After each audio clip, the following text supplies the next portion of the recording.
네, 홧김에 또 앙심을 품고 이른바 분노 범죄가 어제 저녁 또 발생했습니다. 서울의 한 카센터 주인이 30대 운전자와 말씨름 끝에 자신의 사무실에 불을 질렀습니다. 그런데 이 불이 몸에 웅겨붙으면서 운전자가 숨졌습니다. 네, 박지훈 변호사 모셨습니다. 안녕하십니까? 안녕하십니까?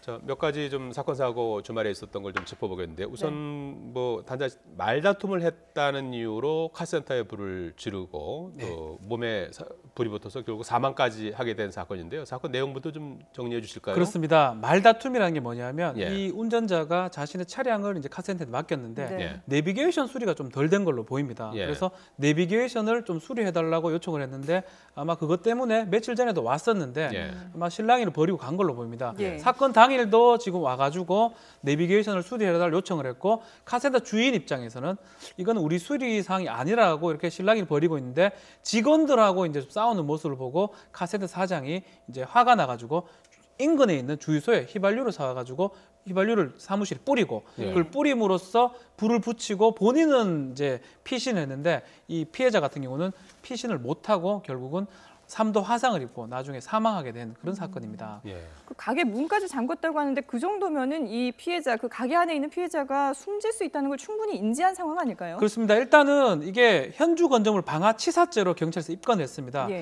그러니까 살아있는 주거에 사람을 이렇게 불을 질러서 사람을 살해하는 경우 뭐 이런 경우는 사실은 7년 이상 사형 무기로 하기 때문에 살인죄보다 형이 높습니다. 그래서 두 개를 뭐 상상죄 경합이라 법률적으로 표현하는데 네. 그렇게 손 치더라도 아주 나쁜 형으로 보고 특히 이제 휘발유를 해놓고 빠져나올래 하는 그 30대 남성한테 그걸 못 빠져나오게 막은 어떤 정황들이 있어 보이거든요. 예. 그래서 결국은 본인이 공구로서 그거를 나온 후에 나중에 편의점 같은 데 가서 뭐 생수통을 막 이렇게 하고 결국 119 본인이 불러서 119에 타는 상황이 있기 때문에 네. 아마 처벌 수위도 상당히 높을 것으로 생각이 듭니다. 네.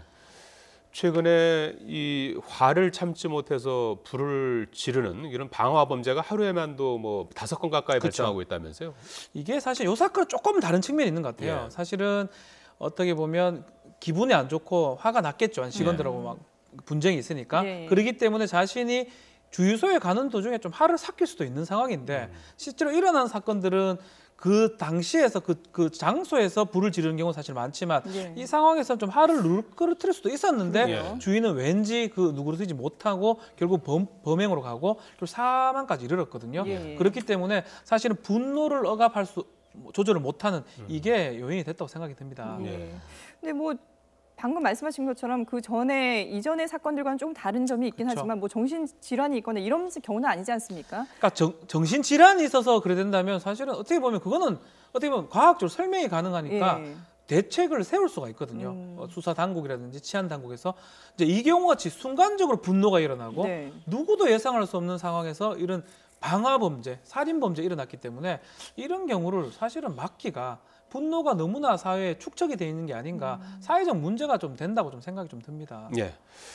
그리고 어제 농민 백남기 씨가 1년여 만에 사망하지 않았습니까? 그렇죠. 작년에 농민 총궐기 시위에서 이제 물대포 맞고 이렇게 이제 쓰러진 뒤에 네. 1년여 동안 이제 중환자실에 있다가 사망을 했는데 부검 문제를 놓고 상당히 지금 첨예하게 맞서고 있는 것 같아요. 이건 네. 왜 그런 겁니까? 경찰이 지금 부검을 요청하는 거고요. 예. 예. 유족은 부검할 필요가 없다라는 건데 좀 이례적인 겁니다. 통상은 유족에서 부검을 요청하는 경우가 많고 사인이 불분명할 때 예. 부검을 요청하는데 지금 경찰이 지금 부검을 요청하는 거는 사실 누가 봐도 저 물대포 맞은 건 다 알고 있고 유가족들 입장에서도 다 알고 있는 상황인데 예. 사인을 알고 있는데 왜 부검을 하느냐 했을 때 경찰이 혹시나 자신들의 책임을 면피하기 위해서 예. 그게 아니냐 해서 두 쪽이 지금 대립하고 있는 그런 상황입니다. 예. 법원은 그러면은 부검 영장을 기각한 이유를 뭐로 되고 있나요? 법원은 부검 영장을 기각했습니다. 예. 이 경우 영장이 있어야지만 시신을 가지고 와서 부검이 가능합니다. 네네. 압수수색 영장이 있어야 되는데 문제는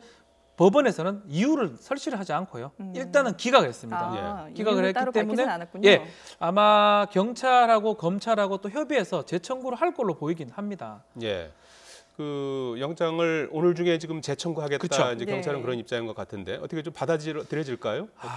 최근에 이제 진료 기록은 지금 압수수색이 그쵸. 진행이 됐죠. 진료 기록은 이제 뭐 진료 기록은 볼수 이제 있는 부분이고요. 경찰에서 가져간 거고. 가져간 거고 시신은 문제는 유족에게 지금 인도가 돼 있는 만약 상태고요. 부검 영장을 받아가지고 예. 영장 청구가 돼야지만 부검이 가능합니다. 네네. 그런데 이제 최근에 이제 검찰에서 2번씩 영장 청구하는 경우들이 많이 있습니다. 예. 대부분 기각됐습니다. 예. 법원에서. 그렇기 때문에 이 사건도 특별하게 사안에 어떤 변경성이 없는데 다시 청구가 된 거라면 기각될 가능성이 높지 않을까 판단이 됩니다. 예. 예. 근데 뭐 부검 문제도 부검 문제고 지금 현재 그 백남기 씨 사망과 관련해서 여러 가지 민형사상 소송이 그렇죠. 걸려 있지 않습니까? 그러니까 엄밀히 말하면 부검을 하는 게 더 정확하겠죠. 네. 부검을 해가지고 정말 이렇게 어떤 사유로 사망하게 됐는지 확인해야지 민사상, 형사상 책임을 물을 소지가 생기는 거거든요. 예. 그렇지만 이제 유가족들 입장에서 봤을 때는 이거 사과도 정확하게 안 하고 부검만 지금 하려는 건 혹시라도 면피하기 위해서가 아니냐. 그러니까 새누리당 같은 경우도 일단은 애도를 표한다고 하고 이제 하는 상황인데 예. 경찰은 그런 태도 때문에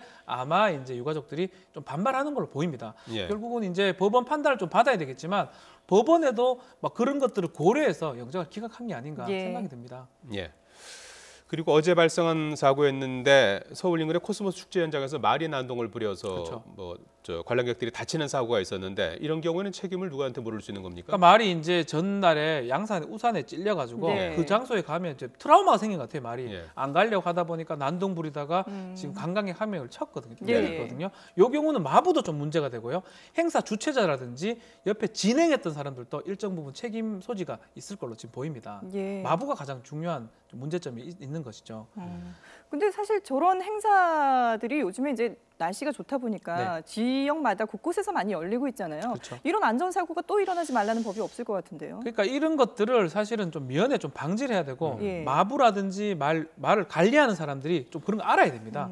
그러니까 말도 감정이 있다고 봐야 되거든요. 예. 그래서 그 장소에 가면 또 이렇게 혼란을 일으킬 수 있다면 안 가야 되는 거고 미리 조금 조치를 좀 해야 되는데 그걸 못한 거에 대해서는 충분히 좀 책임을 져야 될 걸로 보입니다. 예. 예. 가을에 뭐 여러 가지 축제가 많이 있는데 준비하는 쪽에서 좀 유념을 좀 하셔야 될 것 같습니다. 그러게요.